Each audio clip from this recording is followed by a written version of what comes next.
said, shaking her head. I doubt you could get $1 for that old flea-ridden swayback. And she flounced off toward the horse.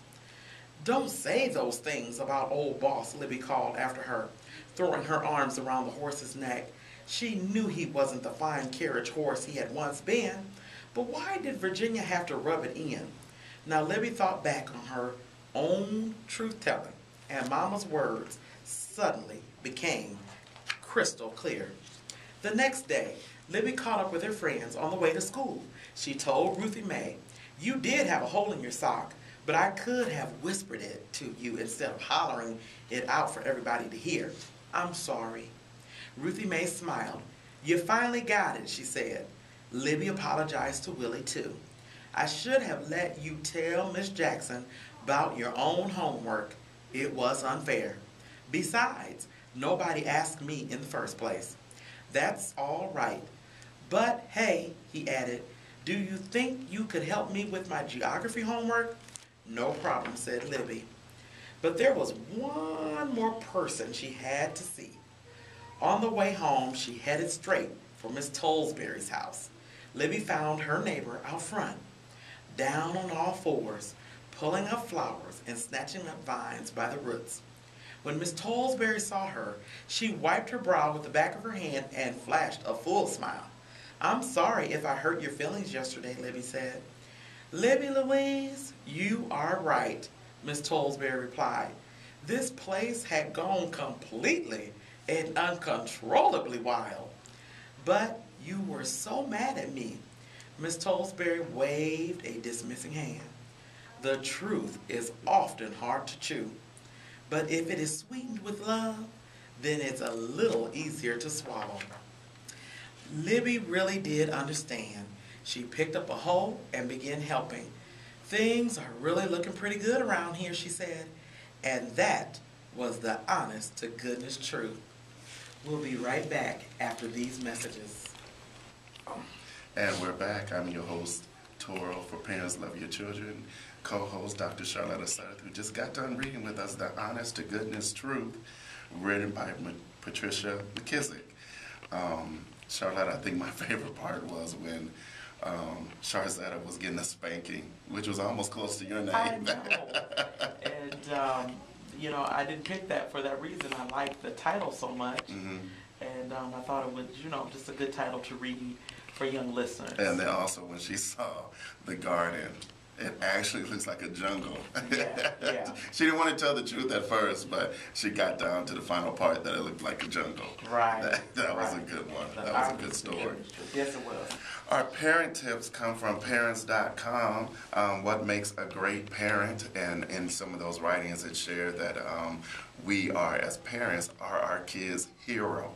So I was thinking that here in our community, if we are because in my role, I consider myself to be the Superman, and you're the Supergirl.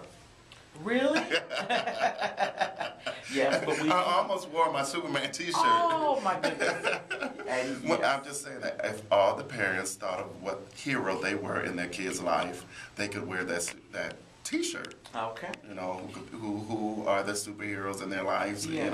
Yes. To their kids, and I of course thought I was Superman. All right. So, but I didn't wear that today, but I just thought of that in my mind when I was reading that. And it says, what makes a great parent? Raising kids is most definitely complicated, and there are no recipes for doing it right. Still, certain ingredients are an indispensable part of the mix. So we're going to go over 5 ways to teach your child by example. And then, of course, you can chime in, Dr. Shar. Number 1 is practice empathy and respect. And when someone makes us upset, it's best to try and understand that their motives and to discuss your feelings directly with that person than going behind their back complaining. That also can work for us as adults, but it's for our youths as well.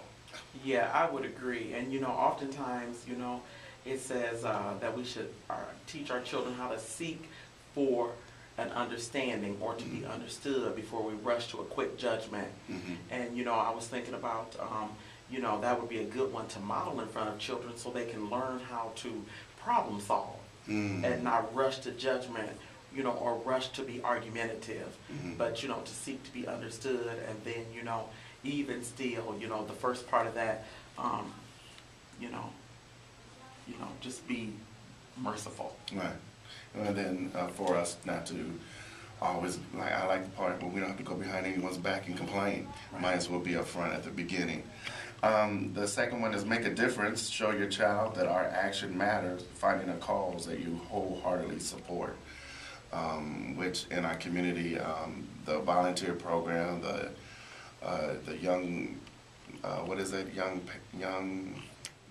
Leaders in Action. there you go. Yes. Young Leaders in Actions is Yes. one that would pop to my mind, Yes. how kids get in that program and work together. And then after they do that program, there's also where they can volunteer with the food bank, Yes. or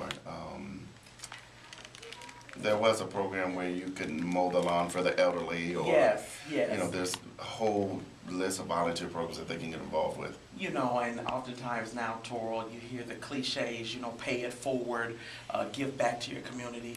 But I do also think that, you know, this is another good example that, you know, it's better to give than to always be on the receiving end, and to show our children how to, you know, how important it is to give back to the community, even if it's a neighbor. Yeah. You know, just going over to a neighbor's house, raking leaves.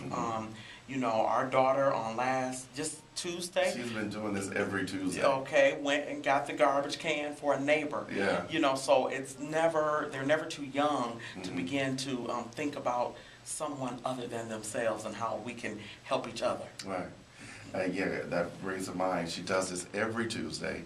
Our neighbor gets off work later, has different hours, so when the garbage people get the garbage can is still out on the curb, and she runs, you know, when we get home, we get our own, but then she runs over to the neighbor and get hers as well. And the neighbor finally asked, who was doing that? And I said, little Kalia. And that's when she started thinking. It wasn't the fact that Kalia was waiting for something back in return, but it was just the fact that she told her thank you, and then that just made her feel good. 3, value time. Let children say you do positive things, reading. Let them see you do positive things, such as reading, Yes. homework, doing something positive. Yes. And I mean, I'm sure there's the only couple that came to my mind real quick. And one of the crutches or anchors of this show is to kind of highlight, you know, African American male reading. Yeah. And, you know, so I often think about that. And, you know, it's so important that children see us doing reading or other, I would say, academic things in the home, you know, or just limiting, you know, we often talk about limiting TV watching, you know, and reading the paper, reading other books, because, you know, without reading, you're lost. Exactly. You're lost in this world. That's right. And you remember that there was times when we were both in school. Oh my goodness, we won't even go down that road. Our 4th ingredient is to keep, okay, this could stab me in my mouth, to keep your word. My listener friends, I'm going to share that with you today. Keep your word. You know, and we hadn't really discussed what the parents These did. were tips I came You know what? Well, we won't say too much more than the honest to goodness truth. Who told you to read the book? I don't know. It was the one that, you know, just shine forward There today. you go. And Yes. you know, and then my example Yes. was to make sure that you're at sports activities or any school, because it makes a child feel much better when you're there. Yes, for little children especially, I'm thinking the ages of early childhood, 8 and down. It is so critical that we keep our word with them, because they're expecting it. Right. You know, that they're expecting you to follow through and do what you said that you were going to do. And so, yeah, truly, if you don't know, there's some good phrases we've learned over the years. We'll see. Let's keep that open. But by all means, try to be a man, a woman, a mother, a father, an aunt, or uncle of your word. Right. Because really, that's all little children have, is your word. Yeah, there you go. And then our last ingredient was take joy in the simple things, which is cooking together, or going outside on that bike ride together, or doing something together than to, you know, okay, you're smiling at me, but sometimes togetherness just gets on my nerves, but I'm working on it, right? Well, no, now, hey, you're having a confession today. I'm not. I don't like these parent tips. I'm smiling, and you picked them, but I'm smiling because my mind actually was on the garden. Oh. Oh, if you could just see him. I would love. We had a garden last year. Yeah. That was a great quality time. We had a garden. We won't talk went too out much there about that once garden. a week. We watered, we Watered, it was hoed, hot, and- we planted, we harvested. Well, it was around, but we did it. We did it as a what? As a family. Not only was I irritated, oh, they go that word, irritated. Irritable. Yeah.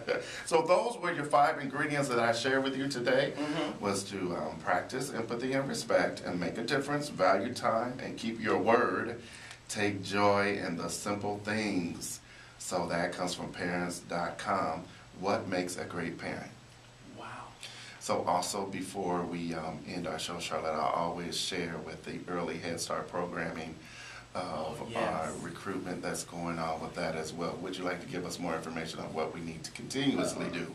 Yes, if you have a son or a daughter or a loved one and you'd like to offer them a head start, we'd love to have them in 4-year-old programming and for enrollment information all year round, but especially right now, please call 319-235-0383. Again, 319-235-0383. And also, be that superhero in your kid's life. I'm going to wear my Superman shirt now. And you know, really though, Tora, you now look. I don't want to get all I gotta get sappy. your t-shirt now. No, I don't need one. I don't need one.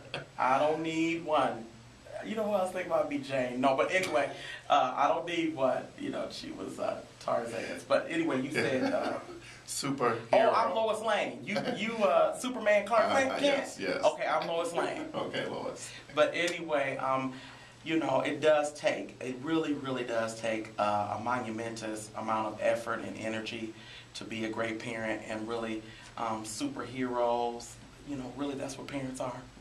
Because they're coming to their children's rescue all the day, 24/7. We never stop. There you go. Well, parents, love your children, and remember that reading unlocks the doors to our future. And we'll see you next Wednesday, same time, same place.